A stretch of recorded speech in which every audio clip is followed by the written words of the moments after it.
familiar to many of you. You're from this church, Dr. Barbara Helmkamp. Barbara has a PhD in physics from Louisiana State University and a BS in English, in engineering and physics from Colorado School of Mines, correct? And she worked as a petrophysical engineer for Shell Oil between undergraduate and graduate studies. She completed the Lutheran teacher Coalified. I always pronounce that wrong, including Old Testament and New Testament studies while she was teaching from Concordia University, Texas, while she was teaching at St. Mark's Lutheran School in Houston. She currently teaches for Veritas Scholars Academy, an online school out of Lancaster, Pennsylvania. And Barbara and her husband Bob are members here, as we mentioned earlier. So, thank you, Barbara. Welcome.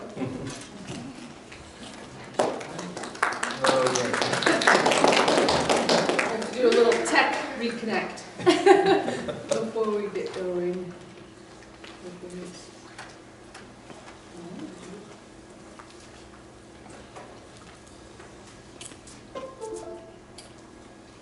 I'm waiting, hoping. There it is. Oh, nice. It shows up.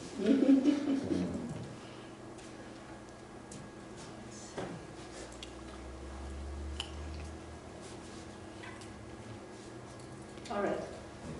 So this is part 2 of a talk because I ran out of time on part 1. So hopefully I will give you enough background and some redundancy so that if you didn't watch part 1, you're fine. And also hopefully I don't do too much of that so that I can actually get through part 2.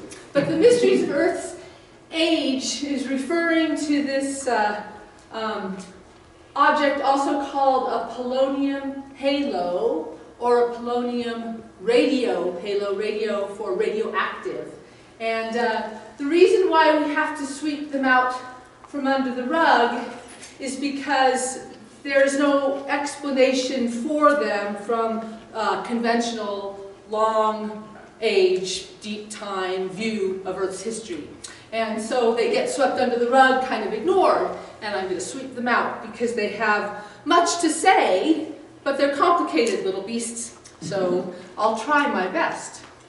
So the talk, I pull information from these sources, book on Creation's Tiny Mystery, that's where that comes from, by Robert Gentry. He did an enormous amount of experimental work on these and really became the expert in looking at them, these radio halos or halos.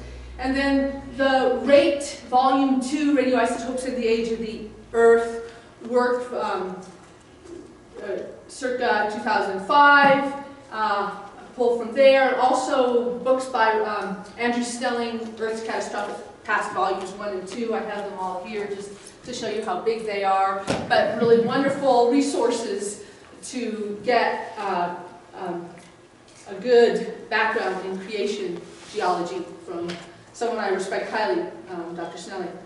And then these are other sources, just papers I've pulled from, so just to give you some information there. So this sphere is just representing our halo, and it's a tiny spherical scar or a concentric set of scars. And it's tiny, 20 microns. Micron is a millionth of a meter. But it's not as tiny as some things, like you know what. It's 1,000 times smaller as you know what. Anyway, I have my first shot against that. Where do we find them? They're found in granites, and specifically in the specks of mica. So there's a chunk of granite, you would have picked it up in the mountains, and the specks of mica, it's black mica, also called biotite. So this is just some pieces of rock. There's a penny for scale. This is a large crystal of biotite, just to see it can take many sizes. So they're found within the mica in the granite. And they're ubiquitous everywhere, and dense, lots and lots of them, all over the world, in granites. And here, just to throw a nice geology term at you, is the word granitic pluton. So this pink rock in the base of this formation, it's in Utah, is granite that would have pushed up from below, and this would be sedimentary rock up here. So there's just an example of a granite where you would find these radiohalos, these scars. And granites are plentiful, as are radiohalos at Yosemite. And I want very much to go here someday. I have not visited, but just piles and piles of granite in Yosemite. And the connection I want to make early on is the significance in relation to the flood. As we understand it, creation, Bible-believing scientists, that the flood was a recent event and a reconstructing of the earth event as well. So there's a model or a theory of how the plates of the earth move in relation to one another called plate tectonics, and many creation geologists believe that a catastrophic form of plate tectonics took place coincidental with the flood that reconstructed the surface of the planet. And this Yosemite granite garden would have arisen from what's called a subduction zone. These are the various features that you can get from plate tectonics. One plate diving down under another. It's called a subduction zone. And in a region like that, you get all kinds of tectonic activity, volcanoes, earthquakes, plutons coming up from below, upwelling. And so that's what would be understood to have resulted in the granites that are seen at Yosemite now. So the plates in plate tectonics don't coincide exactly with the continents as we view them, but this particular boundary, the San Andreas area, is at that time would have been a subduction zone, as explained actually by Andrew Snelling. So now these plutons or granites or dikes, or the very many forms they take, cut through strata. So strata would have been laid down during the flood, associated with the erosion and the reworking of sediment and the deposition, much of it underwater deposition. But all our understanding is virtually all the rocks you find, sedimentary rocks out there on the planet, formed very quickly in the era of the flood, the year of the flood. But these granites might cross through them. So they had to be lying there, those sedimentary layers, prior to the granite. Intruding is the word. So this is just a couple pictures. This one is in Australia. There's a railroad cut. This is due to Snelling. This is just a cool picture I found that's in Israel of a dike. So just to realize that the granites then can be attached to formations or layers of rock that we name using the conventional geologic column.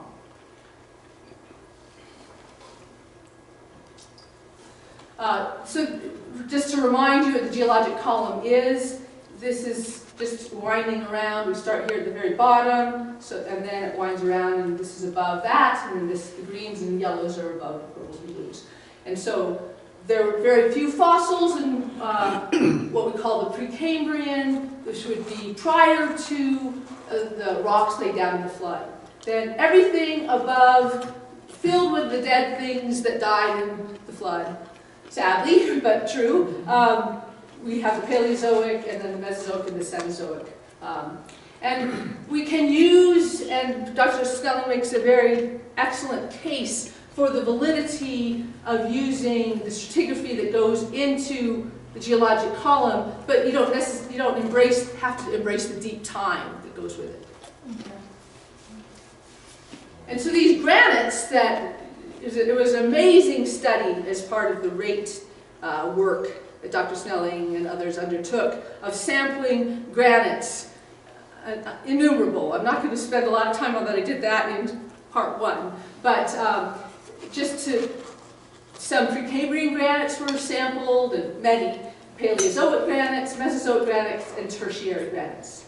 So this boundary between when the flood and post-flood sediment is very high in the geologic column, as understood by, I would say, probably the majority of creation geologists now. It kind of moved higher than where it used to be.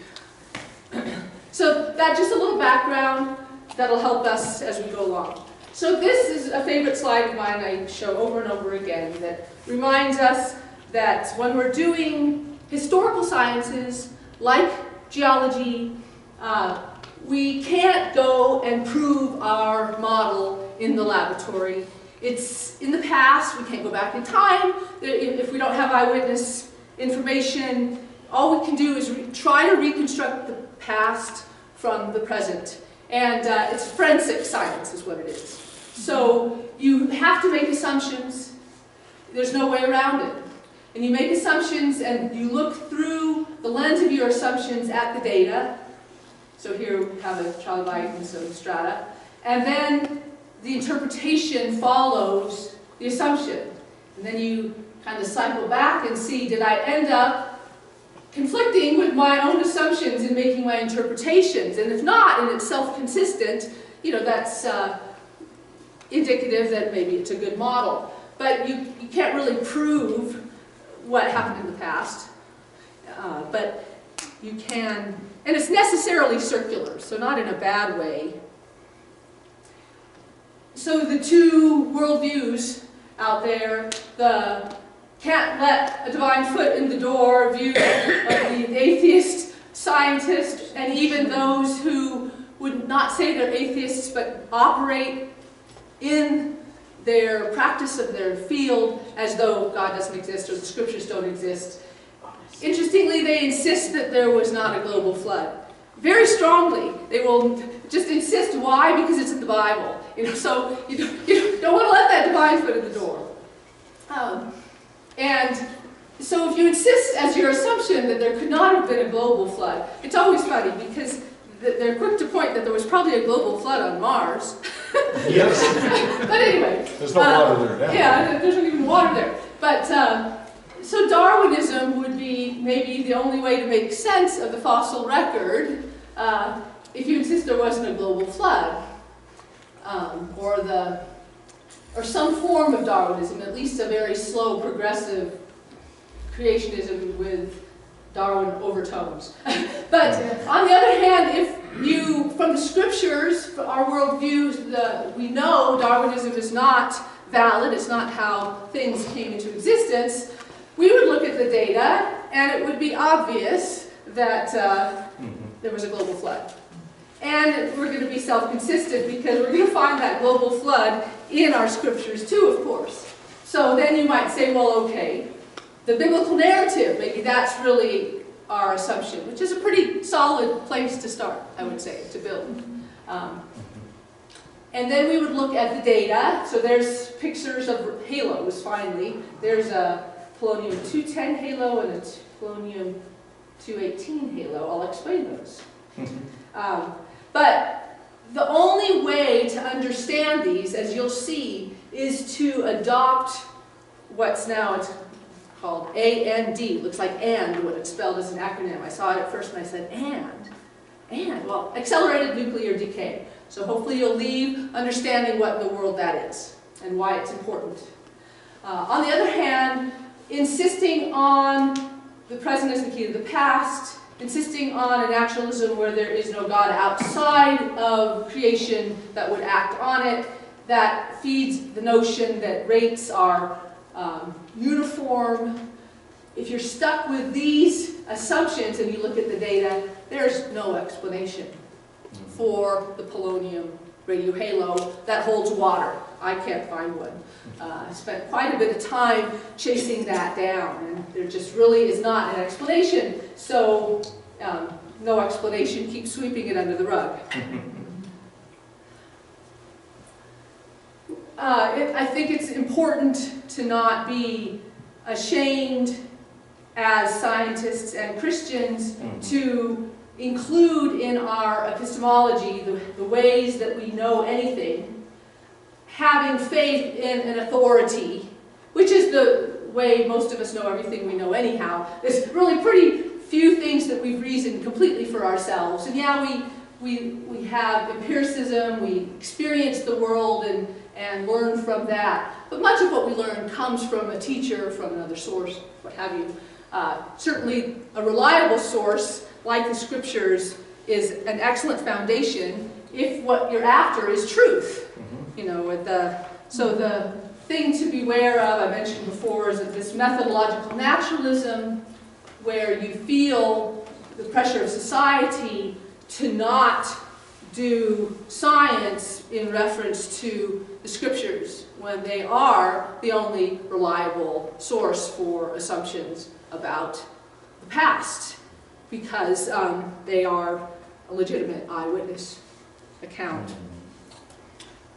So these discontinuities in the past must be taken into account to get the past right, to fill in the details. So here we sit in the modern era.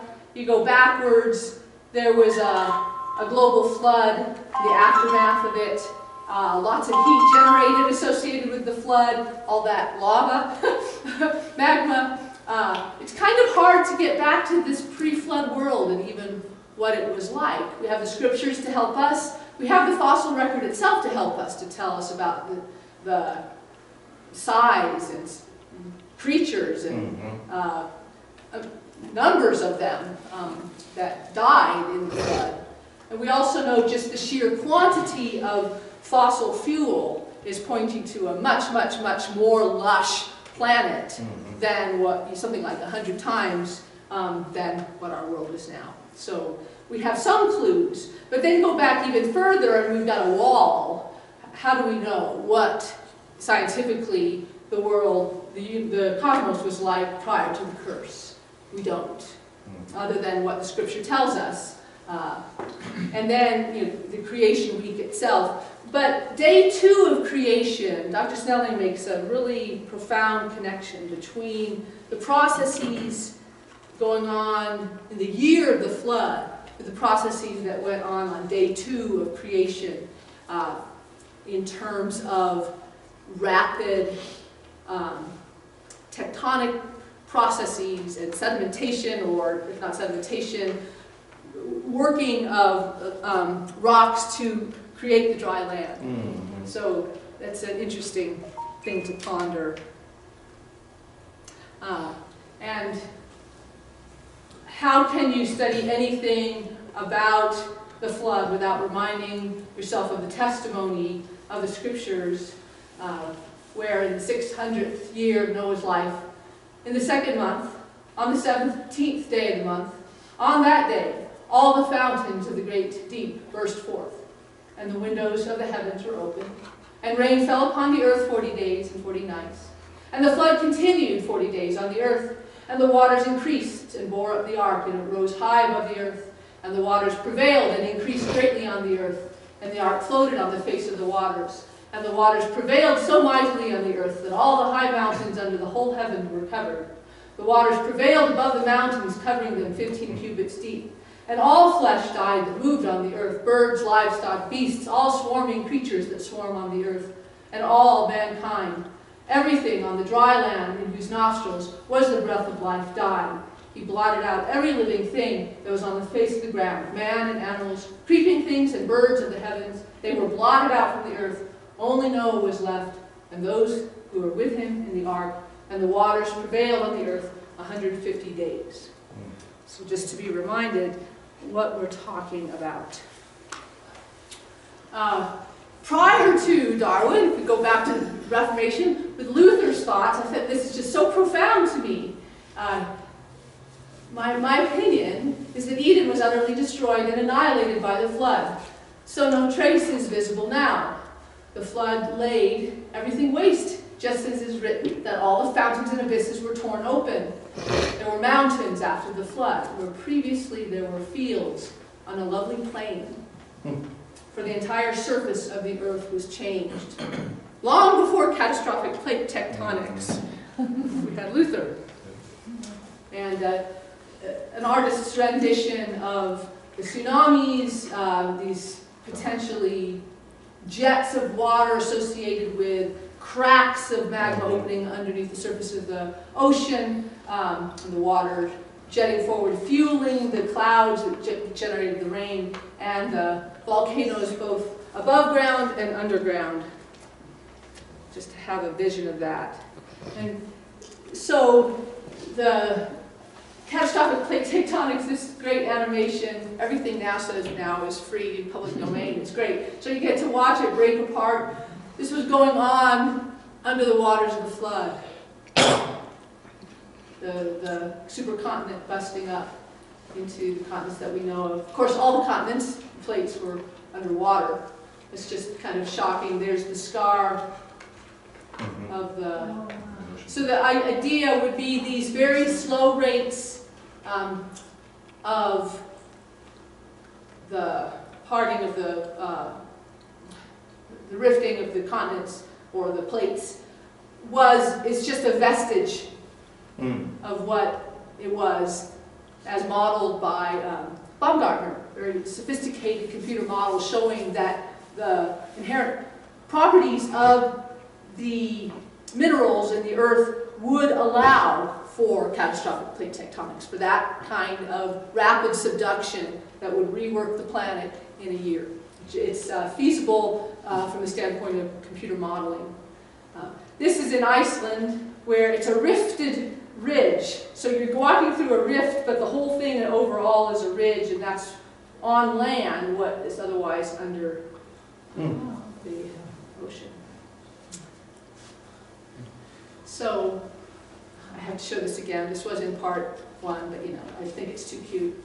So we're getting a halo now. We're back to halos. It's forming because a radio halo represents 100 million to a billion emissions, firing off from the source represented by a light bulb in the middle, fires off, fires off, fires off radiation, array here, array there, and and statistically they can be in any direction, so you get enough of them, finally it creates a sphere. That's where that comes from. Okay. And the reason why it can be anywhere from 100 million to a billion is you can have think photography. You can have an underexposed, fully exposed, or overexposed photographs. So similarly, you can get so many decays that you start losing the rings that describe these halos, and you can sort of get a blob.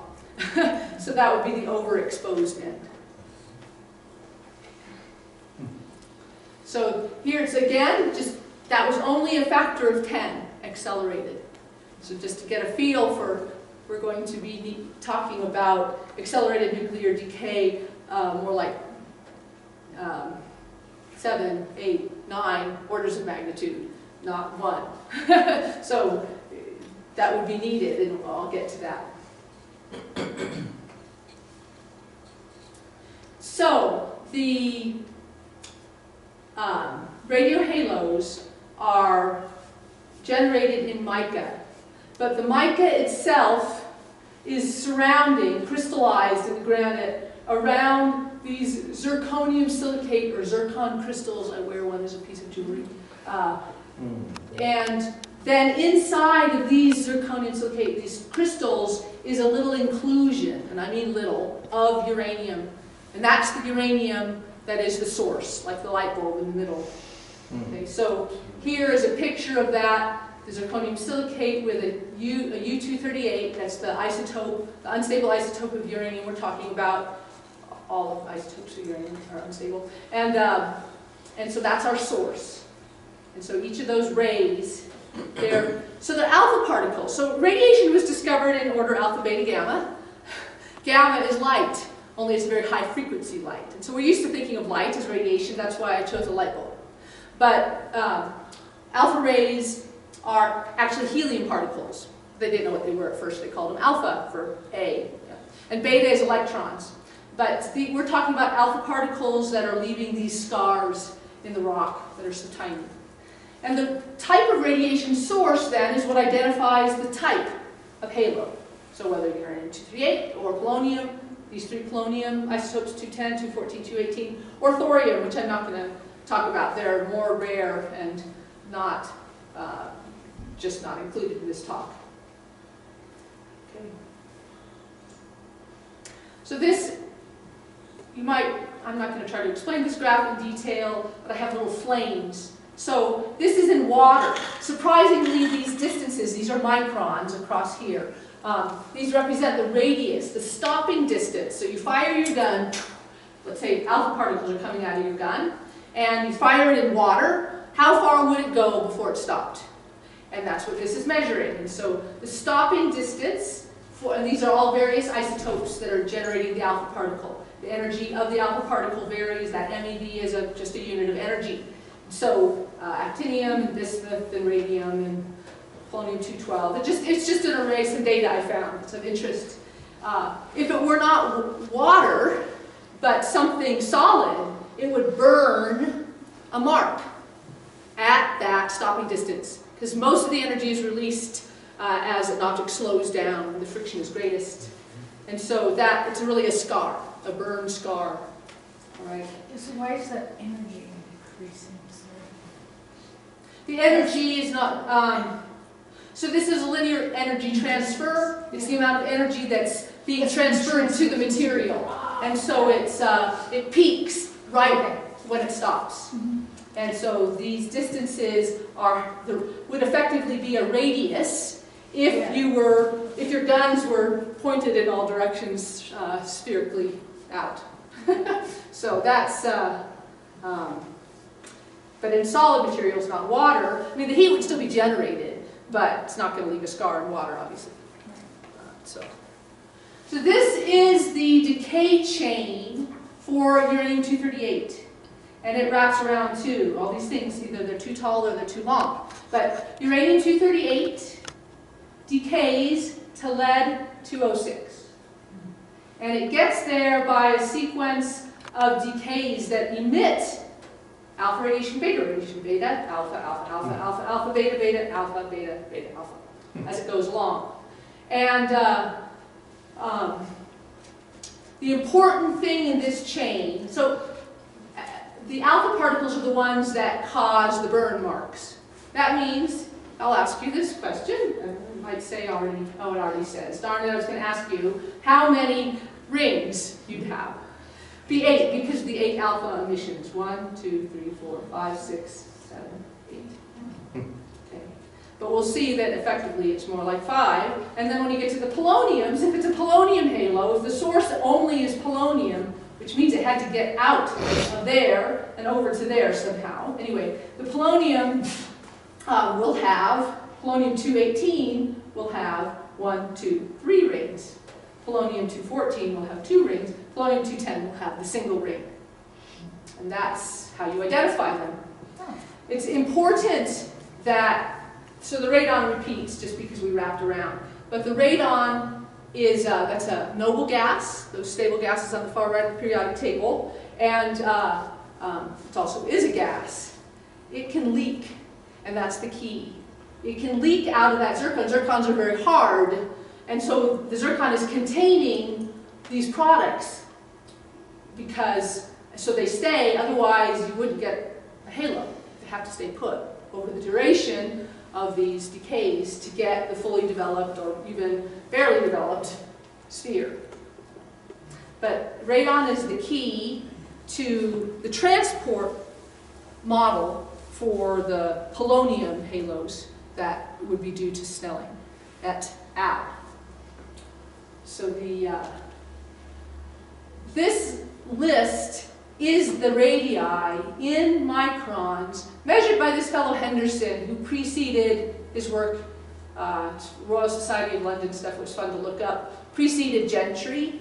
But so we see ranging from 12.8 to 34.6 microns. And the order is the biggest ring goes with the shortest decay time.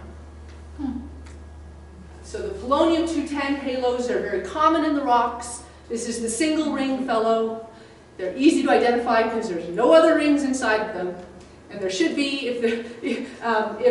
and you can do other tests to prove it's a polonium halo. That was a bit of a climb for Robert Gentry to convince folks, but no one doubts that now.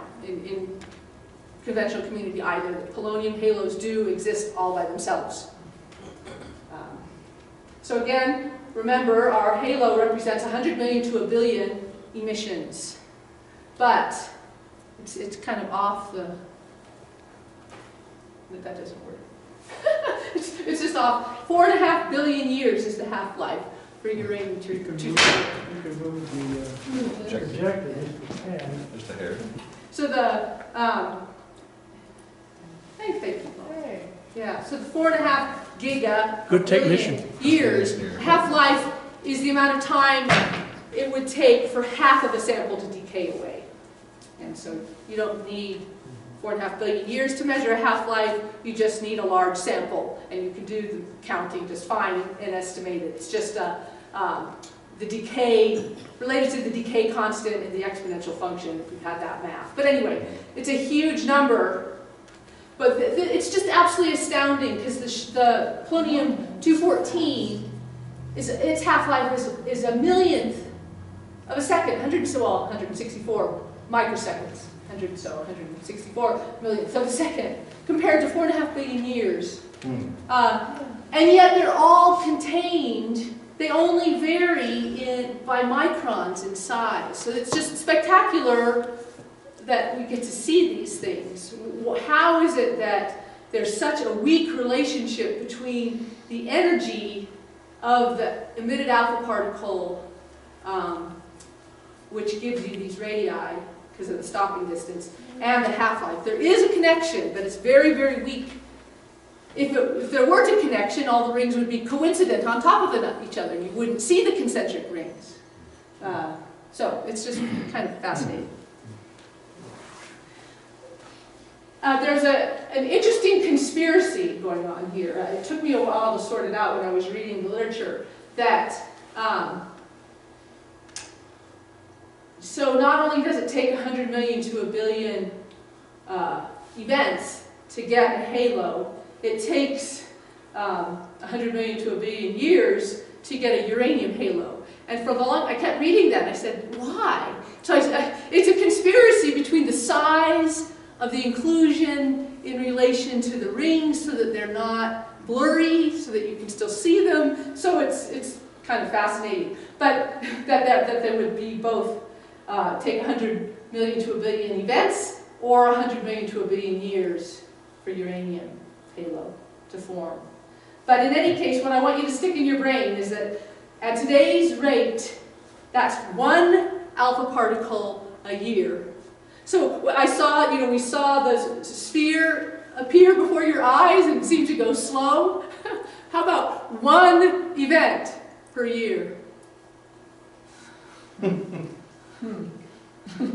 do you capture that?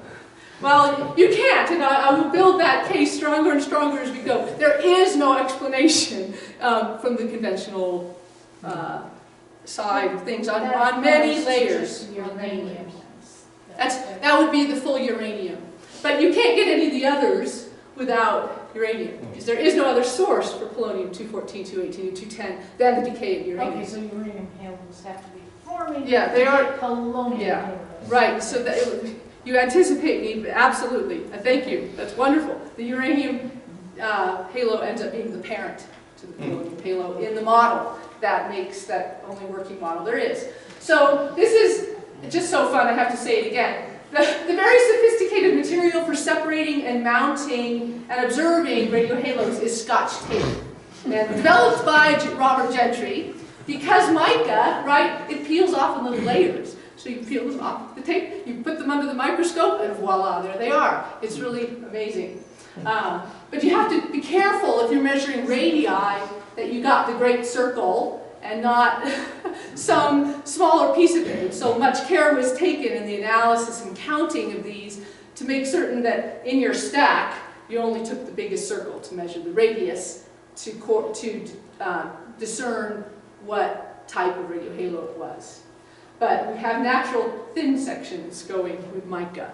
So it may be that these are radio halos, and they've been found in diamonds, they've been found in zircons, they've been found here, there, and the other place, but mostly they were found in granites because they're in the mica that's in the granite, and you have this natural thin section thing going for you. So this rate 2 work, just really quickly, where the samples were taken, the thousands of samples that were taken from granites, Western US, all these different granites, Australia, that's where Snelling's from, though he lives in America now, and then over in Europe. So these were the granitic rocks that were from the Precambrian, so prior to the flood, prior to flood rocks. And then the flood rocks, Paleozoic and Mesozoic, primarily early flood rocks, I should say. Again, Western US, also South, also Europe and more Australia. And then finally the tertiary, the highermost granitic rocks that were sampled, Western US. And this I want to get to today is the Coalified wood samples. So uranium halos found in wood. In Colorado Plateau anyway, and also Tennessee. So this data that was collected for the Rate 2 project, this sums it all up. In the Precambrian, 19 different rock units, 31 different samples, so like more than one sample per unit. Polonium halo count of the 3 different types, so mostly polonium-210, the single ring. And then very few of the 218, the triple ring. And then the uranium halos. Then in the Paleozoic, 18 units, 31 samples. And what the 31 of 31 means that every sample had them. Every unit had them, every sample had them. Look at this. 14,000 halos in those 18 units, 31 samples. 11,000 uranium, roughly. And then in Mesozoic, 16 units, 37, 39 samples, depending on what you do with these. That's why those numbers, whether maybe this was misplaced and these were Mesozoic.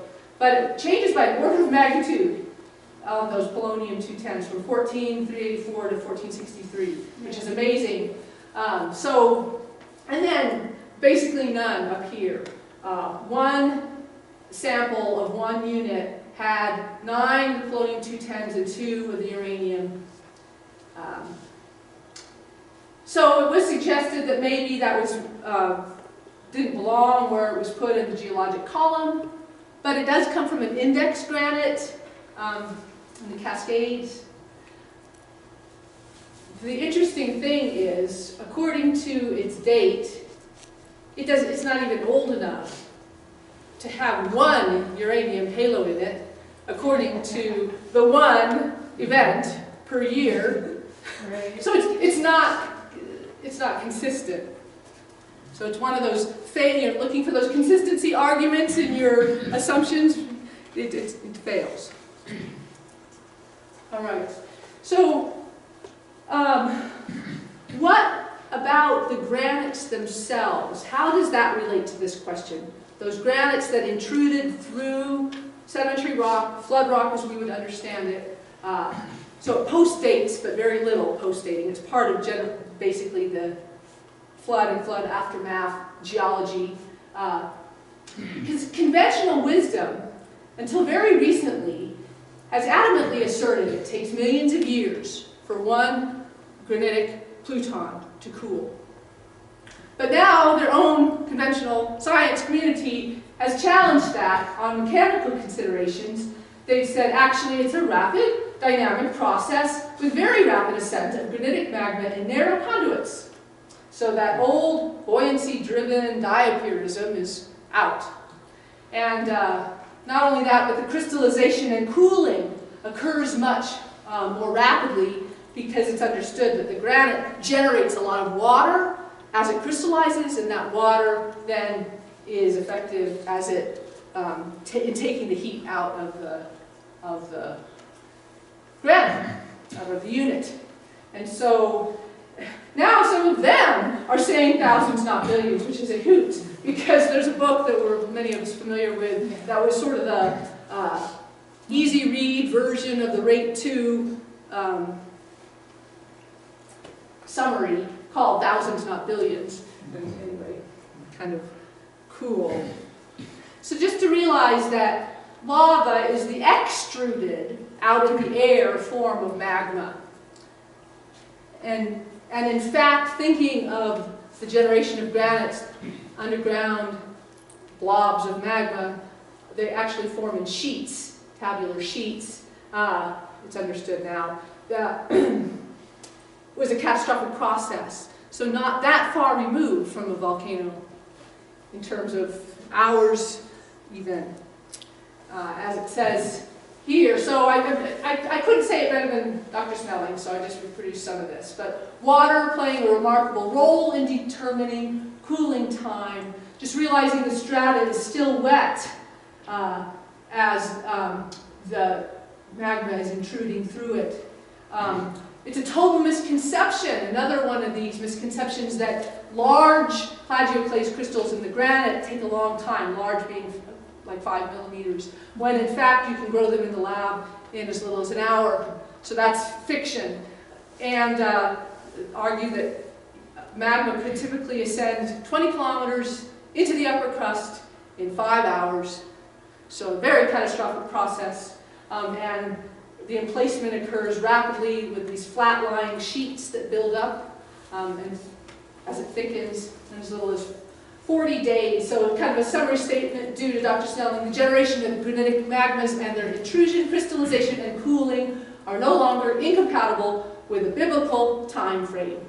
So that is not a problem.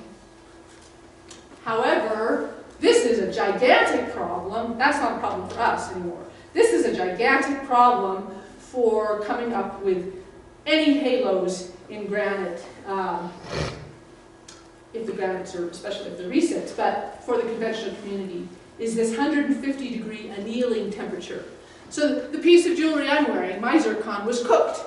And it was cooked to remove the impurities, so it would be a clear, beautiful, radioactive gem that I wear. That's how they clean them up. But if they anneal away at temperatures above 150, they can't form in hot magma. So the magma has to be cooled before the zircons can form. But once the granite is cooled, it's hard, and the water that you need for the transport model is gone.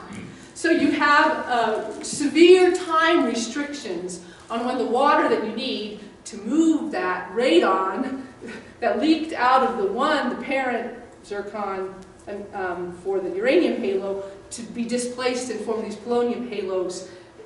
That water transport model, which I'm going to get to, is severely constraining, and that's where the need for accelerated nuclear decay comes from. Anyway, that looks like mine. So here's our happy decay chain again, just highlighting the half-life of radon, our important gas, 3.8 days. So it leaks out of here, and it gets over there, but it's not gas. It actually decays to polonium along the way, which only lasts 3 minutes here. And then it's got to wander by something that attracts it. And it turns out that the model is that there are commonly sulfur impurities in the lattices of the mica or of the rock that electrostatically attracts the polonium, which then precipitates to the solid polonium sulfide. And then it aggregates there. It's all dynamic. There's water moving that allows this, because the water has to, the radon diffuses out, the radon decays, the polonium makes its way over here and aggregates enough to create a whole halo, which is 100 million events from the new inclusion that has to come. There has to be a nearby source, and so that's the source. Anyway, so uranium halos cannot form in mica without a zircon grain, because that's locking its products inside, so you get all 8 rings. But it doesn't lock all of the radon. The radon can escape, some of it, not all of it, because these are, many of them, fully all 8 rings, or 5 rings, I'll show you. But the polonium halos can't form without accelerated decay of the nearby uranium source, otherwise it's 1 per year. 1 per year. Generating plenteous radon gas, enough for some to stay in there and decay to polonium, polonium, polonium, so you have all the rings, and enough to leak out and become polonium or these various folks. Bismuth can also end up as a precipitate with sulfur, the sulfides. Okay. So here, our uranium halo, there's all its rings. It looks more like 5, and that's just because how close some of the rings are to each other, that they're blurred together. That largest ring out there, do you see it? Oh, That faint one out there, that's the, maybe I was saying 218 before, it's 214, that 164.3 microseconds. That's the ring. Oh, okay. So that's a full uranium halo. Looks like about 5. And then these are the polonium-210s. All you see is the inclusion in the middle and then the single ring. And there, if you look carefully, you can see 3 rings. Oh. And so that's the polonium-218. Okay. So this, I don't know why this slide is here, because I got rid of that confusion. Oh well. It turns out that this particular decay has a couple channels, and so one of them 99.84%, so I just never mind that. That's not that relevant. But when you look at the data, Gentry found this, Snelling found this, other folks who've looked at a lot of these halos in mica find that not only are there nearby uranium-polonium halos, but the centers of them will lie in exactly the same cleavage plane. So, and they'll be on the order of a millimeter apart. And there's typically a bubble inside these polonium-210s because it decays to lead, and the lead dissolves away. So there's a bubble here. And you can still find, generally, the uranium source present because it's not depleted inside these uranium halos. And this is just indicating that it could be the precursor, the bismuth precursor can be what migrates over. So apples don't fall far from the tree, being the argument here. You have our uranium and polonium halos a few millimeters apart, centers on the same cleavage plane, just argues for one being the source of the other. Not that you couldn't have a few uranium inclusions feeding a few polonium, but this is just depicting the one-to-one.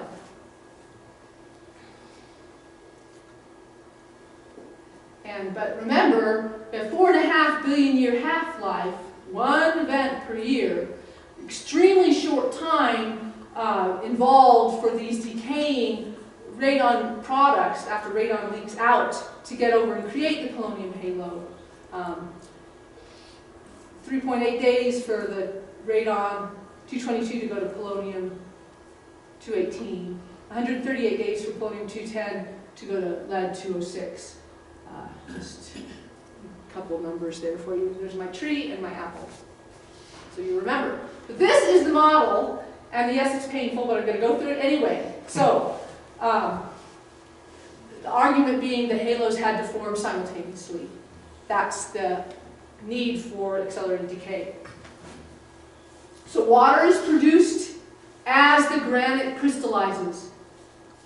That water is transporting radon gas that's leaked out of the zircons.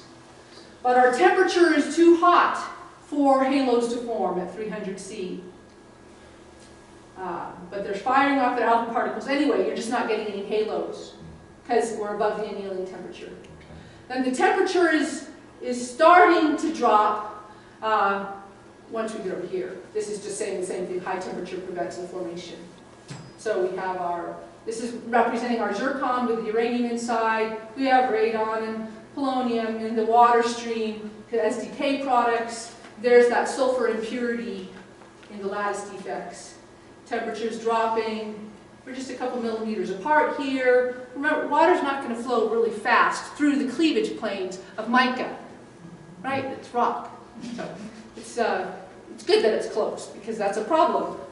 How does it get there in the short amounts of time that you have before half of these things decay away?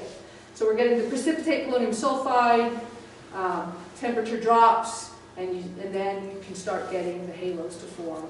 But they have to form simultaneously, because you've got to get enough from here to there for 100 million to a billion decays to occur. They have to happen simultaneously. And that's profound.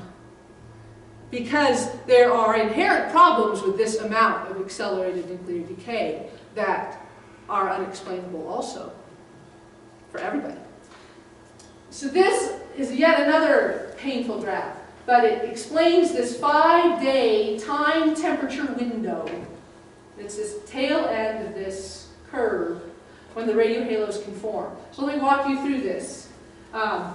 This is the temperature in Celsius, time in days. The clock, represented by a what's it called? Hourglass. Thank you. Hourglass. Here we go. Time. that's that word. It's like we flipped it. We start the clock. Why do we start the clock? Because the accelerated decay, once it turns on, whatever turned it on, God turned it on, some event, something associated with the flood turned it on, it's on. And you're losing your uranium. So you won't have any left of that accelerated decay if things don't start happening. It immediately constrains your time. And so the crystallization of the zircon grains around the uranium inclusion is when the clock starts. Because now you have a limited amount, and if it all decays away, you're not going to have any left to make polonium halos when you're in the right temperature window, because we have a temperature time. So we're way up here at 800 degrees Celsius is when the crystallization of the zircon grains. So in the magma, the hot magma, there are these hard zircon crystals. And then at around, 650, the biotite grains, the mica, crystallize around the zircons.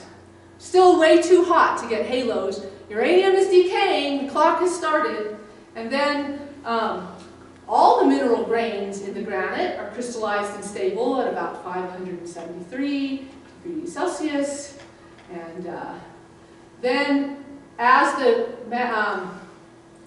granite cools, the hot fluids are released. Those hydrothermal fluids that assist in the cooling are released by the, it flushes out as it's squeezed out basically, and that gives it the energy to leave the system.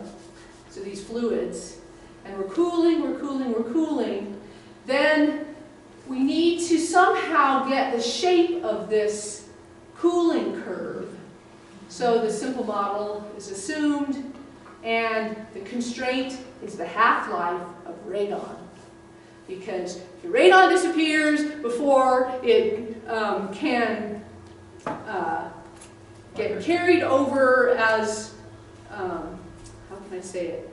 Before the water can transport its decay product of polonium to aggregate at the new site, you won't get a polonium halo. So this determines the shape of the curve, and that then you have finally drop below the annealing temperature so your halos can form, and then as the water squeezes out, the transport is too low. And that then, you lose that mechanism. The water's flowing too slowly. You can't, because you need the water to carry the decay products. So you end up with something like 5 days. 5 days! 100 million to a billion! It's just amazing. So, yeah, the uranium inclusions are the only definitive, nearby, feasible source of the polonium. Polonium doesn't come from anywhere else. Okay. And so Robert Gentry initially thought this was a signature of creation, direct fiat creation, that God put the polonium there and it made halos. Because he first, he looked primarily at Precambrian rocks, which were pre-flood rocks first. And then he also had the misunderstanding that the halos could survive in the magma. so when it treated through rock, it wasn't a problem. But then that's not true with the understanding of annealing. So it's, and because they're found throughout the sedimentary rock layers, you can't tie them only to creation. It has to be a flood event. It's pretty clear. So the 5-day time temperature window requires accelerated nuclear decay. Hopefully I've convinced you of that. Okay, so basically the point is that we're saying the uranium is decaying faster than... In today's rate. Much, much faster. Because otherwise it's one event per year. Yeah. Yeah. So, Is it a temporary acceleration? yeah, yeah. Okay. Some portion of the flood year, months, I don't know. You can put some parameters on it, and we'll see that to do with the halos in wood. Except I'm out of time. Okay, so don't step on a crack and break your models back. Well, these halos don't only occur on cracks, and that's indicative that you have to get the flow through the leaves of the mica, not just on these larger, they don't look large, but larger conduits. So I'm also going to skip this because I have to.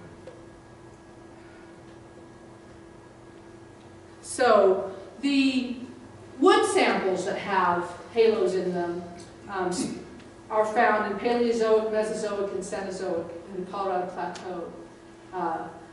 And also, well, the Paleozoic actually was a Tennessee sample, so just the Mesozoic and Cenozoic for the Colorado Plateau.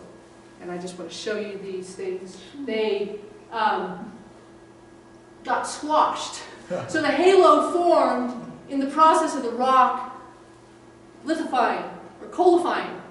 So it's just amazing that these little funny squashed ellipses in the wood. Yeah.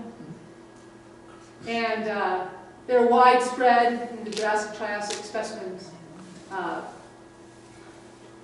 This is showing you how they would squash. But arguably, could only have been one groundwater infiltration event carrying the uranium that dated to the deposition. When the uranium deposition and polonium transport needed to form the halos necessarily occurred. This was then followed by one earth movement responsible for compressing and uplifting them to form the Colorado Plateau. It just doesn't make any sense to say these things happen. This strange occurrence of this squashed radiohalo in wood happened 3 separate times, millions of years apart, which you'd have to say if you're spanning the Jurassic. So it ties it all together at one time, the deposition of these 3 sedimentary rock units followed by the formation of the dual halos in these coalified logs. And the earth movements, the compression, the uplift of the plateau, all had to happen within a few months. I mean, this thing is telling us how rapid the events were going on, which we know they had to have, but during that flood year, that they squashed in that short order, because these are the fast forming, short-lived polonium halos, but you still have to have the uranium nearby feeding them. And I put this up because I've talked in the past about how the coal record spanning the geologic column is all the same age based on its carbon-14 age. This is another similar idea that because these dual halos, they connect these 3 rock units in a way that you have to say they're all part of the same event, geologically. And even their uranium halos just look like these funny blobs in wood. You don't have the nice mica, but they actually found uranium halos, and you can verify it by spectroscopy that the uranium is in the middle. So they do have their source. You still have the apple and the tree and the apple. And I don't have time for all this. But a few months to get the first one that got smashed, and then an additional few months to get the next one. Just putting a time frame on the coalification of wood during the flood. It's just fabulous, interesting. And the squashing would have probably ended the water transport too. So you can't say they kept forming, because you need the water transport. Squeeze the water out, just like with the granites, the water gets squeezed out and you lose your time window on the other end because you don't have the water to transport. I don't need to have time to show that. Even the uranium halos, you can look at them with light from above or light from above or below, and they either look white or black, but it's the same beast. But even the uranium halos look a little squashed when I was looking at it. But I don't have time to talk about that. So I'll wrap up now, if I can have 5 more minutes. So, do we have a heat problem here? Well, yes. Just a 30,000 degree temperature rise for one thermally isolated polonium-210 halo that would vaporize the whole thing. This is because these particles are generating heat with every emission, like shooting a gun through something solid. And so it's generating an enormous amount of heat, enough to vaporize the Earth a few times over, I think. But you can just do simple calculation on a single halo, do it adiabatically, and you get this enormous temperature change. So yes, enormous problem. I offer a small suggestion that's been ruminating in my mind. Maybe I'll someday figure out a way to research it, that is illustrated by rubber bands. So, rubber bands, you can try yourself sometime with a rubber band. If you stretch it and you put it on your lip, you'll feel the heat it generates when you stretch it. And as you let it go back, you'll feel the coolness as a result. So, the energy is given off, and then it's taken back. If I didn't have the time to explain it, but the work that Eugene Chaplin did associated with the RAID project looked at the nuclear potential and found that you could get enormous changes in half-life for very tiny changes in the radius of the nucleus if you're sitting at these just so spots for the size, or the depth, I should say, the strength of the nuclear force or binding energy of a nucleus. And you can even get 7 to 8 orders of magnitude change, which is what we need for uranium's 4.5 billion to get down. So he showed that this is true. So how would that have happened? Well, in my mind, God, or whatever mechanism God would have used, did he expand the radius of nuclei? And that would be like the stretching of the rubber band. And you get enormous amount of heat resulting from the accelerated decay. But then just like the rubber band, once you stretch it, it pulls back. It would be its own undoing as the cosmos relaxed back to where it started. And that would be the cooling mechanism to take the heat that was just generated. Especially if water is so important in all creation, both the creation and the flood and baptism, everything, but the oxygen in the water is doubly magic. It has, meaning it's closed shell of both neutrons and protons in the model of the nucleus. And there's something interesting about the uranium is also sort of magic. Anyway, it's also highly stable as radioisotopes go. But the stable isotopes like water, like oxygen-16, would not have undergone accelerated decay, but they still might take that heat back. So if their nuclear radii were slightly increased without making them unstable, because it's just highly stable, especially being doubly magic, as it's called, would the water then that's flushing through the system that's ordinarily a coolant now become a supercoolant to take the heat away that would otherwise, because you need the heat to make the scar, but if you have too much heat, you vaporize the Earth, so it's a problem. But anyway, this is my rubber band idea. But in the end, it's a miracle. And there's no way around it. So I have the side of the garden tomb and the side of the Church of the Holy Sepulchre, where most likely the tomb is in the church that belonged to the Coptics, or anyway, inside the church, If you've been to Jerusalem, you've seen it. But the tomb was empty. There's absolutely no naturalistic explanation for it whatsoever. You cannot come with any argument from any law of thermodynamics, from any cooling mechanism. You know, God did the unthinkable, and someone raised from the dead. Not just him, of course, Lazarus too, and some others. Absolutely no explanation. And so finally, a miracle is a miracle is a miracle, and we accept it because of the eyewitness accounts, right? And so there's a beautiful analogy to him, what's the start of him? Bob, help me. Low Low. on cloud descending. Slow he comes on clouds descending. Thank you. This is one of the lines from it. I won't sing for you because I don't have my daughter's voice. Those dear tokens of his passion, still his dazzling body bears. So, God of the universe, who became man and died on the cross, has for eternity scars indicative of the fact that he died.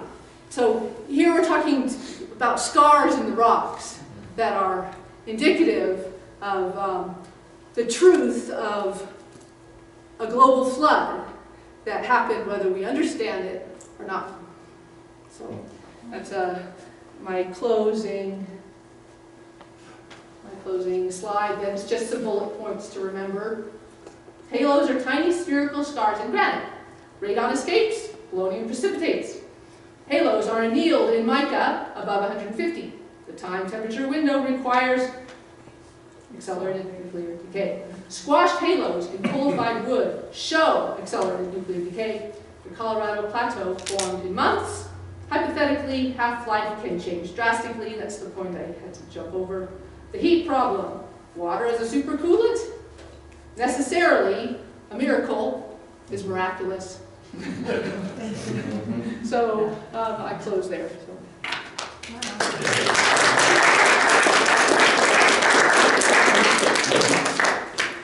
Thank you. Wow. Yeah. So, I'm not like just an engineer. I'm not like a trained geologist or a physicist or anything. But I think it was about a year ago in the Rocky Mountain Creation Fellowship newsletter that they put out, Foundations. They had some kind of article about something called Z-pinch or something, and the idea was, when you have these high stresses in the rocks, it can have this piezoelectric effect that creates huge currents, and the huge currents can create like a lot of nuclear type reactions, and they say they've seen that like when lightning, different things like that. And then there was something about like above a certain molecular weight or whatever, you have the forming of those takes energy in, and above a certain level it puts energy out. So the idea was that would take care of all that extra heat, because some are forming because they need heat, some are forming because they're putting off heat or whatever in this nuclear stuff, is vaguely kind of what I remember. So there may be some sort of thing that way that was happening during the flood with these high currents going through the rocks and creating this nuclear decay. Right. It's I need to do some reading up on that, but I know what you're talking about. That some kind of shock mechanism affects the decay, the half-lives. Yeah. Is that